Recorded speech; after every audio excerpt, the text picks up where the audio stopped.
اخونزادہ چٹان صاحب، میرا تو یہ خیال ہے کہ آپ لوگوں کو نہ صرف یہ کہ لیول فیلڈ سے محروم رکھا جائے گا، بلکہ جو آپ کے حصے کی فیلڈ ہے اس میں بھی گڑھے کھود دیے جائیں گے۔ آپ کو سمجھ آ رہی ہے نا میری بات کہ ایسا ہی ہو رہا ہے؟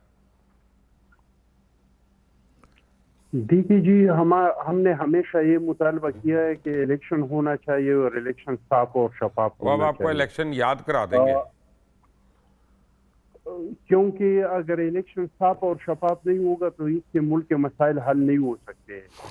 ملک کے مسائل تب حل ہوں گے جو عوام کے ووٹ کے ذریعے کوئی حکومت بنے گا، اور اگر عوام کے ووٹ کے ذریعے نہیں بنتے ہیں تو الیکشن تو 2018 میں ہوا تھا، ملک کا کیا حشر ہوا آپ لوگوں نے بھی دیکھ لیا، ہم نے بھی دیکھ لیا۔ تو اس ملک کے لیے بہت زیادہ اخونزادہ صاحب، ضروری عوام کی کسی کو فکر نہیں ہے، سچی بات جو ہے۔ ابھی جو کیسر صاحب نے بھی کر دی تھی بیسیکلی کہ آپ کس کیپیسٹی میں بات کریں، تو ہم عوام کی کیپیسٹی، عوام کی کسی کو فکر نہیں ہے۔ عوام کی فکر ہوتی تو وہ جو پڑا ہوا ہے نا اڈیالہ میں، اس کو باہر نکال دیں، میں دیکھتا ہوں کون سی پارٹی الیکشن لڑتی ہے پھر۔ سچی بات تو یہ ہے۔ اب سچ ہم دیکھیے بول جی، نہیں سکتے، ہمیں منع کیا ہوا ہے۔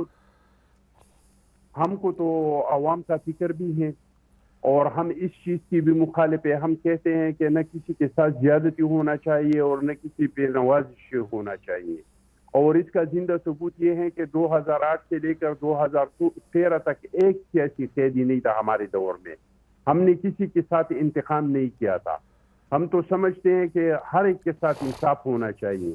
اگر کسی نے جرم کیا ہے تو اس کو اس کا جرم کا سزا ملنا چاہیے، اگر کسی نے جرم نہیں کیا ہے تو اس کے خلاف یار وہ جرم انتقام کی نہیں سزا ہونا دیں۔ چاہیے۔ اب جیسے آج یہ ثابت ہو رہا ہے کہ وہ سزائی غلط تھی، وہ جو کل سپریم کورٹ نے دی تھی، تو ہمیں کیا پتا چلے گا کہ یہ 4 سال کے بعد پتا چلے گا کہ جرم ہے کہ غلط ہے؟ بہرحال جی، عدالت جو فیصلے کرتے ہیں اس پہ آپ یہ تو کہہ سکتے ہیں، اس پہ آپ کے تحفظات ہو سکتے ہیں، اس پہ آپ بات کر سکتے ہیں، نہیں، میں تو لیکن مانتا ہوں، ماننا تو لیکن آپ دیکھیں کہ کل تو عدالت کا اگر بس ہوتا تو آپ کے خیال میں کل بیل ریجیکٹ ہوگی کہ ایکسیپٹ ہوگی، ایکسٹینڈ ہوگی؟ چلیں، ابھی تک کون سی ایسی چیز ہے جس کو دیکھ کے آپ کہہ سکتے ہیں کہ کل بیل ایکسٹینڈ نہیں ہوگی؟ تو پھر میرا مطلب ہے دیکھیے کون سے آپ عدالت کی بات مجھے کر رہے ہیں؟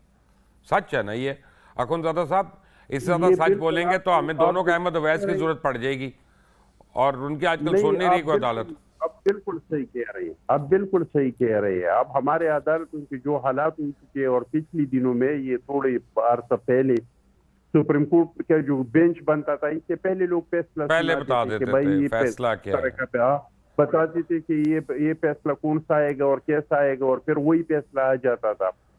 تو یہ چیز تو اب ہے کہ بینچ بن جاتا ہے تو اس کے پہلے سے لوگ کہتے ہیں کہ اس کی طرف سے کون سا فیصلہ آئے گا، لیکن بہرحال یہ نہیں ہونا چاہیے۔ قانون اور جب تک اس ملک میں آئین اور قانون کی بالادستی نہیں ہوگی تو ہمارے یہی حالات ہوں گے۔ جب اب ہمارے جو حالات ہیں، ہمارا ملک تب آگے بڑھے گا جب ہم آئین اور قانون کی بالادستی کو قائم کریں۔